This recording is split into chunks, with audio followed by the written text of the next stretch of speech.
मैं आप सभी से माफ़ी चाहूँगी। कुछ कारणवश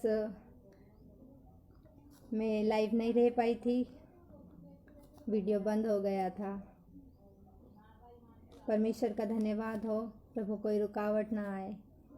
आज के इन वचनों को मैं आप तक के पहुंचा नहीं पाऊँ। हम आगे देखते हैं। परमेश्वर स्वयं लड़े, परमेश्वर ने स्वयं गवाही दी और लोगों को परमेश्वर ने उत्तर दिया। परंतु मेरे प्रियो, आगे हम देखते हैं मूसा ने क्या किया। मूसा ने उनके लिए दुआ की, परमेश्वर से कहा उन्हें माफ़ कर दो। मेरे प्रियो, ये होता है परमेश्वर के साथ चलने से कि हम नम्र बन जाते हैं प्रभु की उपस्थिति में। मूसा परमेश्वर के साथ रहता था, वो परमेश्वर की उपस्थिति में रहता था, परमेश्वर के बताए हुए रास्ते पर चलता था। इसलिए मूसा नम्र व्यक्ति था जिसकी परमेश्वर गवाही देता है, और हम परमेश्वर के विश्वास योग्यता में चलता था। वो परमेश्वर उस पर विश्वास करते थे। परमेश्वर ने कहा, परंतु मेरा दास मूसा ऐसा नहीं है, वह तो मेरे सब घरानों में विश्वास योग्य है। मेरे प्रियो, परमेश्वर ने उसकी तारीफ की। हम भी परमेश्वर से तारीफें बटोरें, परमेश्वर को प्रसन्न रखें, परमेश्वर का क्रोध न कमाएं हम, क्योंकि हम में से कोई भी धर्मी जन नहीं है। परमेश्वर का वचन बताता है कोई धर्मी नहीं है, एक भी नहीं। हम सब निकम्मे हैं, अपनी अपनी चाल चलते हैं। परमेश्वर इधर जाने का बोलेंगे, हम इधर जाएंगे। परमेश्वर जो काम करने के लिए हमसे कहता है, हम वो कभी नहीं करते। हम वो करते हैं जिसकी परमेश्वर कभी आज्ञा नहीं देता। और जब परेशानी आती है, जब हम विपत्ति में पड़ जाते हैं, जब हम सकेती में पड़े, परमेश्वर को पुकारते हैं, फिर हम कितने स्वार्थी हैं। वो परमेश्वर जिसने हमसे निस्वार्थ प्रेम किया, हम उस परमेश्वर के पास अपने स्वार्थ को पूरा करने के लिए जाते हैं।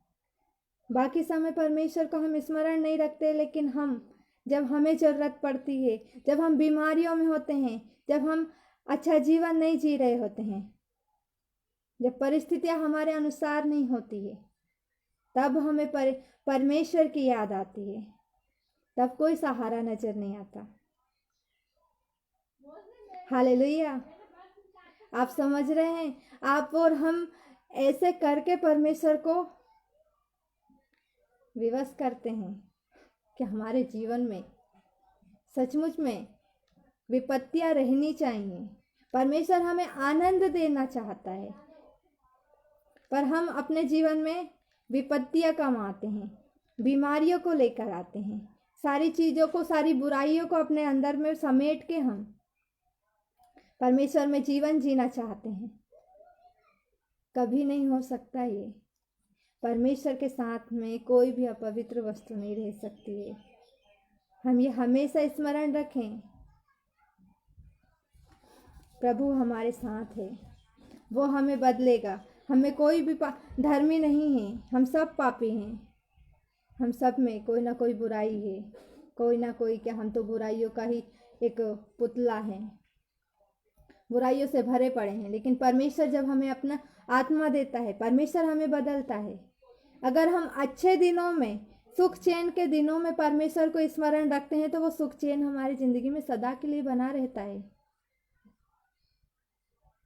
लेकिन हम तो ये उम्मीद करते हैं, हम ऐसे बन जाते हैं, ऐसे रहते हैं कि हमारे जिंदगी में विपत्ति आए, परेशानी आए, बीमारी आए, ताकि हम परमेश्वर के पास जाएं। क्या ही घृणित काम है ये हमारे। कैसी मानसिकता है हमारी परमेश्वर के प्रति।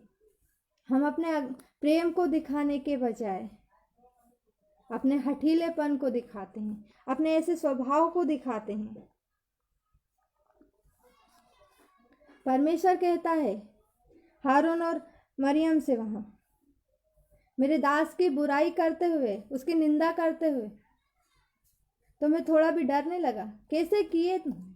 परमेश्वर हमारे लिए खुद खड़ा हो जाता है। वो हर परिस्थिति में हमारे लिए हमसे पहले खड़ा होता है। पर हम अपने आप को बहुत बलवान, ताकतवर और सामर्थी समझकर परमेश्वर को बोलते हैं, आप साइड में बैठ जाइए, आपकी अभी हमको ज़रूरत नहीं है, अभी तो हम खुद ही लोगों से लड़ लेंगे। हमें तो आपकी ज़रूरत तब पड़ेगी जब हमारे जीवन में कोई परेशानी आएगी, कोई बुराई आएगी, कोई बीमारी से हम जूझ रहे होंगे, हम मृत्यु से यहाँ पर पड़े रहेंगे, तब हमें आपका स्मरण आएगा, अभी आपकी ज़रूरत नहीं है।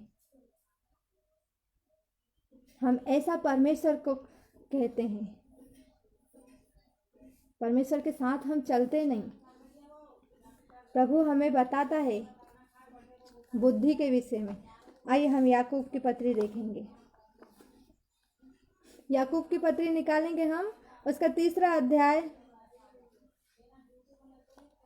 उसके 13वें वचन से हम पढ़ेंगे।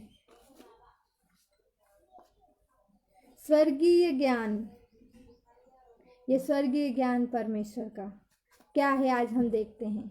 परमेश्वर इन वचनों से हमसे क्या बातें करते हैं, हम आज अपने जीवन में देखेंगे। हम अपने आप को परखेंगे मेरे प्रियो, ताकि हम परख कर अपने आप को सुधार सकें और हम परमेश्वर की हुजूरी में बने रह सकें, उसको पा सकें। परमेश्वर का वचन बताता है, तुम में ज्ञानवान और समझदार कौन है? परमेश्वर पूछता है, ज्ञानवान और समझदार कौन है? जो ऐसा हो वह अपने कामों को अच्छे चाल चलन से उस नम्रता सहित प्रकट करे जो ज्ञान से उत्पन्न होती है। हालेलुया। नम्रता कहाँ से उत्पन्न होती है? अच्छे चाल चलन से। परमेश्वर का वचन बताता है, जो ऐसा हो वह अपने कामों को अच्छे चाल चलन से उस नम्रता सहित प्रकट करे जो ज्ञान से उत्पन्न होती है। परमेश्वर का ज्ञान, ये वो स्वर्गीय ज्ञान है जिसमें हम नम्र बनते हैं, जिसमें हमारे अंदर का स्वभाव बदलता है। यही है आपका धर्म परिवर्तन, जिसे लोग कहते हैं ना कि आपने तो जाके मसीह में धर्म परिवर्तन कर लिया। यही है आपका जीवन परिवर्तन। अगर ये परिवर्तन आपके अंदर नहीं आ रहा है, आप एक नम्र व्यक्ति नहीं बन रहे हैं, तो हम अपने आप को मसीह कहलाने के लायक भी नहीं है। परमेश्वर हमसे प्रेम करता है, इसलिए वो हमारे गुनाहों को माफ कर देता है, क्योंकि ये उसके स्वभाव में है। लेकिन परमेश्वर हमें पश्चाताप करने, हमें सुधरने का हर समय मौका देता है। अपने मन को कठोर ना करें। जब परमेश्वर हमें आवाज लगाता है तब हम परमेश्वर की सुने, क्योंकि जब हम सुनेंगे तभी तो हम चल पाएंगे। तुम में से ज्ञानवान और समझदार कौन है? ऐसा हो वह अपने कामों को अच्छे चाल चलन से उस नम्रता सहित प्रकट करे जो ज्ञान से उत्पन्न होती है। पर यदि तुम अपने अपने मन में कड़वी डाह और विरोध रखते हो तो सत्य के विरोध में घमंड ना करना और ना झूठ बोलना। हालेलुया। यह ज्ञान वह नहीं जो ऊपर से आता है, ये वो ज्ञान नहीं है, वरन सांसारिक और शारीरिक और शैतानी है। प्रभु की महिमा हो कि परमेश्वर हमें इस रीति से अपने वचन बताता है कि हम अपने आप को सुधार सकें। क्या ही अद्भुत वचन है ये। मैं ये वचन आज पहली बार पढ़ रही हूँ। आज परमेश्वर ने ये वचन दिए हैं मुझे। मैं ये वचन पढ़ के धन्य हुई। प्रभु का मैं धन्यवाद करती हूँ, परमेश्वर आपने मुझे ऐसे वचन दिए। हमारे अंदर जो बुराइयां है वो स्वर्गीय नहीं है, वो स्वर्गीय ज्ञान नहीं है, जिसमें हम बहुत फूलते रहते हैं और अपने आप को बड़ा ही महान समझते हैं। नम्रता हमारे जीवन में जरूरी है। वो स्वर्ग का परमेश्वर होके, वो राजाओं का राजा होके, वो सबसे बड़े महान सिंहासन का अधिकारी होकर कंगालों के बीच में खाया पिया, वो हमारे साथ रहा। उससे सीखे हम कि नम्रता क्या होती है। वो ऐसा दीन और नम्र बन गया कि उसने हम सब के लिए सब कुछ सह लिया।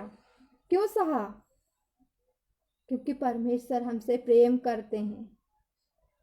उसने हमारे पापों के लिए बहुत कुछ सह चुका है कि हम पश्चाताप करने पाए, हम परमेश्वर से मेल मिलाप करने पाए। प्रभु ने वो कीमत चुका दी है। आज हम सब मसीही भाई बहन परमेश्वर के आने का इंतजार करते हैं। पर याद रखिएगा, परमेश्वर धर्मियों के लिए आएगा, वो पापियों के लिए नहीं आएगा। वो आ गया एक बार कि पापी के लिए वो दुख उठाए, मारा जाए, गाड़ा जाए, सब कर लिया परमेश्वर ने। हमारे गुनाहों के पश्चाताप में परमेश्वर ने हमारे गुनाहों की कीमत को चुका दिया कि हम पश्चाताप करें। परमेश्वर का लहू जो उस सलीब से बहा, वो आज भी चीख चीख कर हमें पुकार पुकार कर कहता है, पश्चाताप करो, मन फिराओ, स्वर्ग का राज्य निकट है। हम अपनी ही धुन में हैं, हम अपनी कड़वाहट में जी रहे हैं, अपनी डाह में हैं, हम घमंड में जी रहे हैं।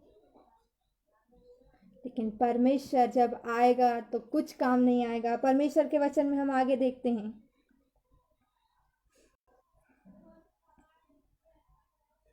क्योंकि जहां डाह और विरोध होता है वहां बखेड़ा और हर प्रकार का दुष्कर्म भी होता है। पर जो ज्ञान ऊपर से आता है, ये वो ज्ञान है जो ऊपर से आता है, जो स्वर्गीय ज्ञान है, जो परमेश्वर हमें देता है। वह पहले तो पवित्र होता है और फिर मिलनसार और कोमल और मृदुभाषी होता है। मृदुभाव और दया और अच्छे फलों से लदा होता है। हालेलुया! क्या ही अद्भुत वचन है। परमेश्वर हमारे लिए कितना अद्भुत काम करता है। वो हमारे लिए कितनी उत्तम चीजें रखा है। हम किसी से झगड़ते हैं, ये हमारे लिए बहुत ही एक गर्व की बात हो जाती है कि हमने किसी को नीचा दिखा दिया, किसी को हमने छोटा बना दिया और हमारी तारीफ हो गई। हम अपने आप को घमंड में देखकर बढ़ाई में फूलते जाते हैं। लेकिन मेरे प्रियो, सावधान हो जाएं हम, परमेश्वर आने वाले हैं। वो द्वार पर ही खड़े हैं, वो किसी भी समय आ जाएंगे। कोई नहीं जानता उस समय को। जब लड़ाई झगड़े होते हैं, ये शैतान का काम होता है। वो परिवार को ऐसे ही तोड़ देता है। सारी बुराइयां इन्हीं चीजों से आती है। जहां विरोध होता है वहां बखेड़ा और हर प्रकार का दुष्कर्म भी होता है। पर जो ज्ञान ऊपर से आता है वह पहले तो पवित्र होता है। उस पवित्र ज्ञान के लिए हम परमेश्वर के पास आए। वो परमेश्वर है जो हमें ये दे सकता है। इस संसार में हमें ना सुनने को मिल जाएगा, ये अच्छी चीज है, वो अच्छी चीज है, सारी अच्छी चीजें हैं। इन अच्छी वस्तुओं के बारे में, इस स्वर्गीय ज्ञान के बारे में लोग आपको बता भी देंगे कि ये अच्छा है और ये बुरा है, क्योंकि लोगों को परमेश्वर का आत्मा मिला है और वो गवाही देता है कि क्या सही और क्या गलत है। परंतु मेरे प्रियो, मैं आपको बताना चाहती हूँ, वो सृष्टिकर्ता, वो एकमात्र परमेश्वर जो जिंदा और जीवित है, वो परमेश्वर हमें सिर्फ ये बुराइयां दिखाता नहीं है, ये बुराइयां सिर्फ गिनवाता नहीं है, वो इनसे हमें छुटकारा दिलाता है। और यही वो बड़ी बात है जो संसार का और कोई नहीं कर सकता। बिना परमेश्वर के सामर्थ्य पाए, बिना परमेश्वर की इच्छा के हम अपने आप को नहीं बदल पाते हैं। परमेश्वर हमें सामर्थ्य देता है, वो हमें संभालता है, इन बुराइयों से वो हमें बाहर निकालता है। हम जो अपने आप को कभी बदल नहीं पाते हैं, परमेश्वर हमें उसी रूप में स्वीकार करता है, वो उसी रूप में हमें अपना लेता है और वो सामर्थ्य देता है कि हम जो सांसारिक ज्ञान में, सांसारिक बातों में उलझे हुए हैं, जी रहे हैं, जिसे जीना नहीं मृत्यु कहते हैं, जिसे नरक में पड़ा हुआ कहते हैं। परमेश्वर हमें सामर्थ्य देता है, वो हमें निकालता है। और ये है परमेश्वर का प्रेम, ये है मसीहत, ये है मसीह के लहू की सामर्थ जो आज हमारे साथ रहती है। हमने प्रभु यीशु मसीह के लहू को हमेशा बहाया है, लेकिन कभी उसे अपने लिए इस्तेमाल करके देखिए। प्रभु का लहू आपको बदल देगा। प्रभु यीशु मसीह का लहू आपको बदल देगा, एक नया जीवन दे देगा। वो जीवन जिसके लिए हर इंसान आज नहीं तरसता, क्योंकि इंसान को इस संसार की बातों में आनंद मिलता है। लेकिन मेरे प्रियो, जब आप इस संसार के आनंद में अपने आप के लिए आनंद ढूंढने लग जाओ, इस संसार की बातों में अपने लिए आनंद ढूंढने लग जाओ, मैं आपको सावधान करती हूँ परमेश्वर के वचनों से अपने आप। कभी परमेश्वर के पास आइए। वो परमेश्वर आवाज़ लगाता है, वो चाहता है कि हम बदलें, हमारा जीवन बदले, हम प्रभु से प्रेम करें। परमेश्वर अपने लिए मित्रों हमें चाहता है, वो कुछ नहीं चाहता। इस संसार को परमेश्वर ने अपने लिए नहीं बनाया, उसने हमारे लिए इस संसार को बनाया। इस संसार की सारी वस्तुओं पर परमेश्वर ने हमें अधिकार दे दिया था। प्रभु ने आदम से कहा, सारी वस्तुएं तुम्हारे अधिकार में हैं, लेकिन अपने अधिकार को हम सब ने तुच्छ जाना और शैतान के हाथों में परोस दिया, उसे दे दिया, और आज हम शैतान को दंडवत करते हैं। अरे परमेश्वर के पास आइए, जो आपको बनाया है वो आपको बदल सकता है। प्रभु के वचन हम आगे देखेंगे। पर जो ज्ञान ऊपर से आता है वह पहले तो पवित्र होता है और फिर मिलनसार, कोमल, मृदु भाव और दया और अच्छे फलों से लदा हुआ और पक्षपात और कपट रहित होता है। मिलाप कराने वाले धार्मिकता का फल मेल मिलाप के साथ बोते हैं। ये वो फल है, ये वो बीज है जो हर मसीही लोगों के जीवन में बोता है, प्रेम के साथ। ये है आपका जीवन परिवर्तन जो मसीह ने किया है। ये है वो अनंत जीवन जिसकी तलाश में हम हैं। इस संसार में लोग मोक्ष पाना चाहते हैं, सबको उद्धार चाहिए हैं। उद्धार ऐसे ही हलवा नहीं है कि उद्धार आप सबको वैसे ही मिल जाएगा। आपको उद्धार चाहिए, आप प्रभु यीशु मसीह के पास आइए, वो है आपको उद्धार दे सकता है, क्योंकि उसने कीमत चुकाई है, आपने और हमने नहीं।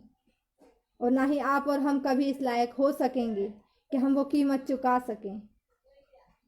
कमाया नहीं जा सकता, परमेश्वर से हर चीज की ना डील नहीं की जा सकती। लोग ना आजकल परमेश्वर को ऐसा समझते हैं, परमेश्वर को थोड़ा सा पैसा दिखा दो, अरे लालचियों, अपन लालची हैं, हम लालची हैं। परमेश्वर को इन चीजों का लालच नहीं है। परमेश्वर को तरस आता है हमारी इन बेवकूफियों पर। पता नहीं हम कब परमेश्वर के निकट आएंगे और कब हम परमेश्वर के प्रेम को समझ पाएंगे। मेरे प्रियो, पश्चाताप का अभी समय है। हम सबके पास अभी परमेश्वर के वचन हैं। पश्चाताप का समय है, अभी न्याय का समय नहीं आया है। न्याय के लिए कोई भी परमेश्वर के सामने खड़ा नहीं रह सकेगा। अगर आप व्यवस्था पर घमंड करते हैं तो व्यवस्था से अपने आप को जांच के देखें। व्यवस्था में आपको कोई चीज ऐसी नहीं मिलेगी जिससे आपको उद्धार मिले, जिससे आपके पाप क्षमा हो। व्यवस्था एक आईना की तरह है जिसने आपको आपके पाप दिखा दिए हैं। उसे धोने के लिए परमेश्वर ने लहू बताया है। वो लहू है यीशु मसीह जो आपको नए नियम में मिलता है, कि उसने अपना इकलौता पुत्र हमें दिया। वो हमारे लिए मारा गया, गाड़ा गया, उसके बलिदान से वो पर्दा जो पुराने नियम में था, वो पर्दा फट गया जो मंदिर में होता था परमेश्वर और लोगों के बीच में। वो पर्दा जिसकी वजह से लोग परमेश्वर को नहीं देख पाते थे, परमेश्वर के तेज की वजह से और हमारे पापों की वजह से। लेकिन परमेश्वर ने अपने लहू से हमें धोया, हमारी गंदगी को हमारे अंदर से निकाल कर उसने हमें पवित्र किया। उसने नया आत्मा दिया और उस नए आत्मे में हम एक आत्मा का जीवन जिए। संघर्ष करें हम अपने आत्मिक जीवन के लिए। शारीरिक बातों पर मन मत लगाओ। ये शारीरिक बातें हमें इसी संसार में डुबो देगी, लेकिन वो परमेश्वर हमें यहाँ के लिए नहीं बनाया। वो परमेश्वर हमें स्वर्ग में एक घर दिया है। यहाँ हम कंगाली के जीवन नहीं जी रहे हैं, यहाँ हम बेघर रोड सड़कों पर नहीं पड़े हैं। हमें एक घर दिया है परमेश्वर ने। यहाँ भी परमेश्वर की सारी आशीषें आज यहाँ भी है हमारे पास, लेकिन वो आशीष जो परमेश्वर ने हमें दी है उसके विषय में हम कभी सोचते ही नहीं है, क्योंकि यहाँ हमें जो मिल गया है हमारे लिए वो बहुत लगता है। करो परमेश्वर का धन्यवाद, क्योंकि प्रभु ने यहाँ पर हमें बहुत कुछ दिया है, परंतु ये ना भूल जाओ कि परमेश्वर ने वहां हमारे लिए क्या रखा है। प्रभु का धन्यवाद हो।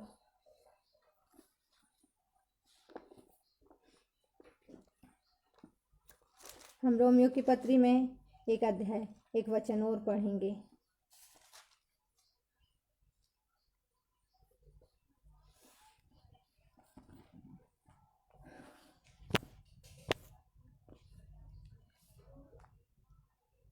हम जानते हैं कि जो लोग परमेश्वर से प्रेम रखते हैं उनके लिए सब बातें मिलकर भलाई ही को उत्पन्न करती है, अर्थात उन्हीं के लिए जो उसकी इच्छा के अनुसार बुलाए गए हैं।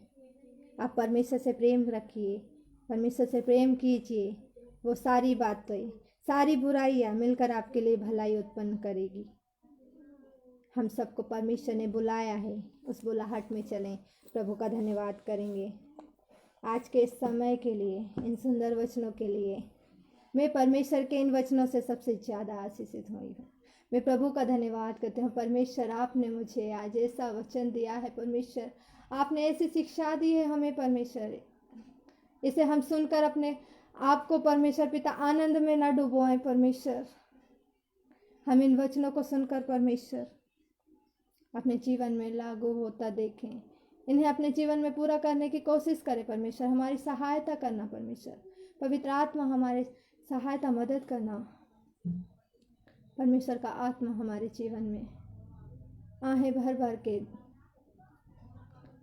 हमारे परमेश्वर से वो मांगती है जो हमारे लिए सचमुच जरूरी है। प्रभु, अपने आत्मा देने के लिए हम धन्यवाद करते हैं। अगर आपने हमें सहायक के रूप में अपना आत्मा न दिया होता परमेश्वर, आपने परमेश्वर पिता इस छाप के रूप में हमें अपना आत्मा न दिया होता कि हम आपके हैं परमेश्वर पिता, आपने हमें मोल लेकर परमेश्वर पिता, हमारा दाम देकर परमेश्वर हमें मोल लिया है। आपने वो कीमत चुकाई है परमेश्वर। प्रभु, धन्यवाद हो। हम धन्य हैं परमेश्वर तेरे नाम के कारण। परमेश्वर, हमें घमंड होता है परमेश्वर कि हम तुझे जानते हैं, तो हमसे प्रेम करता है, परंतु प्रभु हम इस बात में परमेश्वर पिता अपने आप को कभी कमजोर ना देखे कि प्रभु हम तुझसे कम प्रेम करते हैं। प्रभु, हम इस संसार की वस्तुओं से ज़्यादा प्रेम करते हैं, ऐसा कभी ना हो प्रभु। तो हमेशा हमारे जीवन में पहला स्थान रखे पिता। कोई भी संसार की वस्तु परमेश्वर पिता तेरे प्रेम के आगे तुच्छ है परमेश्वर, कुछ भी नहीं है पिता। हमें तो चाहिए, तेरा प्रेम चाहिए परमेश्वर। सदा के लिए हम तेरे साथ रहना चाहते हैं परमेश्वर। प्रभु, जितने सुनने वाले भाई बहन हैं उन्हें ब्लेस करना पिता। इन वचनों को उनके जीवन में परमेश्वर पिता पूरा करना। ये बीज जो बोया गया है परमेश्वर पिता वो फलवंत हो परमेश्वर। वो परमेश्वर पिता तेरे स्वर्गीय फलों से लदा हुआ हो परमेश्वर। हम सब फल लाने वाले बने। धन्यवाद देते हैं पिता। सारी बातों में आदर महिमा के योग्य परमेश्वर, आपके मीठे और मधुर नाम से इस दुआ को हम मांगते हैं। आमीन। यीशु के नाम से आमीन। हालेलुया। मैं परमेश्वर का धन्यवाद करती हूँ। प्रभु ने आज आप सभी के साथ समय बिताने का मुझे मौका दिया। मैं प्रभु में बहुत आनंदित हूँ कि आप सभी के साथ रहने पाई। प्रभु आपको इन सभी वचनों से ब्लेस करे और मुझे इस पेज पर मौका दिए, इसलिए मैं ब्रदर और उनकी टीम को भी धन्यवाद करती हूँ। परमेश्वर का अनुग्रह, प्रभु का प्रेम ऐसा ही उनके जीवन में बना रहे। उनकी कलीसिया फले फूले और बहुत से फल लाए। परमेश्वर उनके काम को ब्लेस करे। आमीन। आप सभी प्रभु में बढ़ते जाए। हम फिर मिलेंगे। God bless you.